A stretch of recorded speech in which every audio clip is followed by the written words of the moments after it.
He never did a thing except in 1994 when he did such harm to the black community. And they were called, and he called them super predators. And he said that. He said it, super predators. And they have never lived that down. 1994, your crime bill, the super predators. Nobody has done more for the black community than Donald Trump. And if you look, with the exception of Abraham Lincoln, possible exception, but the exception of Abraham Lincoln, nobody has done what I've done. Abraham Lincoln here is one of the most racist presidents we've had in modern history. He pours fuel on every single racist fire. Every single one. He started off his campaign coming down the escalator saying he's going to get rid of those Mexican rapists. He's banned Muslims because they're Muslims. He has moved around and made everything worse across the board.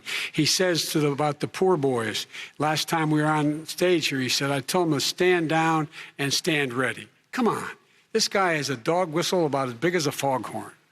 President Trump, I'm going to give you 10 seconds to respond, and then I have a follow-up. No, you made a reference to Abraham Lincoln. Where did that come in? I mean, you said you're Abraham Lincoln. No, where did that? No. You said, I said not since Abraham Lincoln has anybody done what I've done for the black community. And I'm saying, I didn't say I'm Abraham Lincoln. I said not since Abraham Lincoln has anybody done what I've done for the black community. Now, you have done nothing other than the crime bill, which put tens of thousands of black men, mostly, in jail.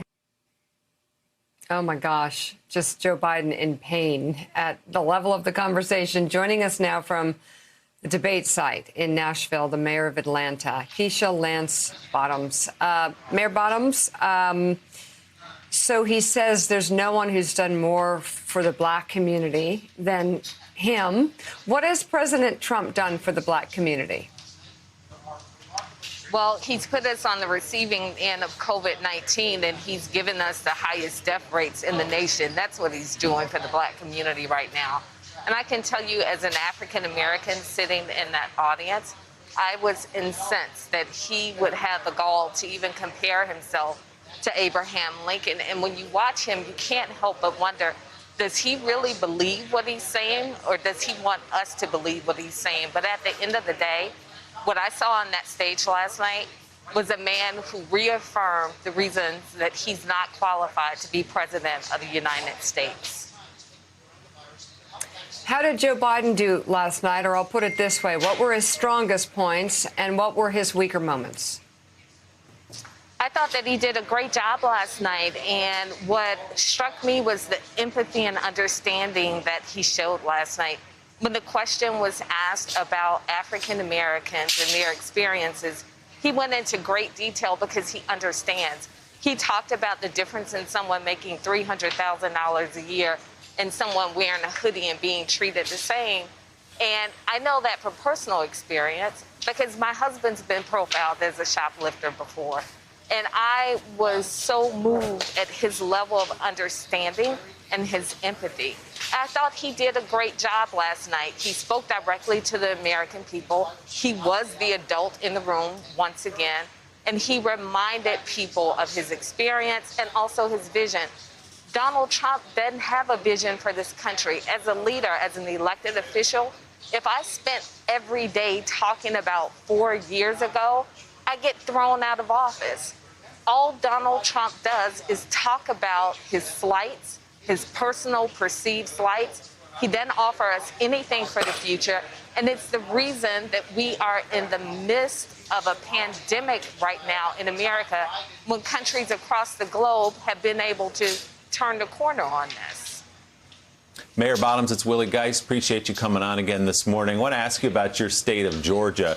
You know, for a long time now, Democrats have said it'll be a swing state someday, but we're not quite there yet. Georgia hasn't gone for a Democrat in a presidential race since '92, when it narrowly voted for Bill Clinton. But poll after poll that we've seen over the last several weeks has it within the margin of error for Joe Biden against Donald Trump. So what are you seeing? What are you hearing on the ground? And do you think it's a winnable state for real for Joe Biden this year? I definitely think the numbers are there. We saw that in our last gubernatorial race where there was a 55,000 vote difference A lot of that was driven by the number of African Americans that are registered in the state of Georgia. And what we're seeing thus far is a record turnout. The question that remains to be seen are all of these early voters, people who were going to vote anyway, and they've just shown up early. And what I've said repeatedly is just to remind people not to fall for what happened in 2016, where we thought we had it in the bag and people thought their votes didn't matter. Every vote counts. We still need people to show up. We had glitches the first few days of early voting. Surprise, surprise, that's the story of Georgia. I was a bit concerned when I went to vote a few days ago that there was no line. So I think part of that is because many of the glitches have been worked out. But again, Democrats have to show up because the numbers are there in Georgia. We can solidly turn Georgia blue, but we're not going to be able to do it by staying at home waiting on someone else to do it for us. Thanks for checking out MSNBC on YouTube, and make sure you subscribe to stay up to date on the day's biggest stories. And you can click on any of the videos around us to watch more from Morning Joe and MSNBC. Thanks so much for watching.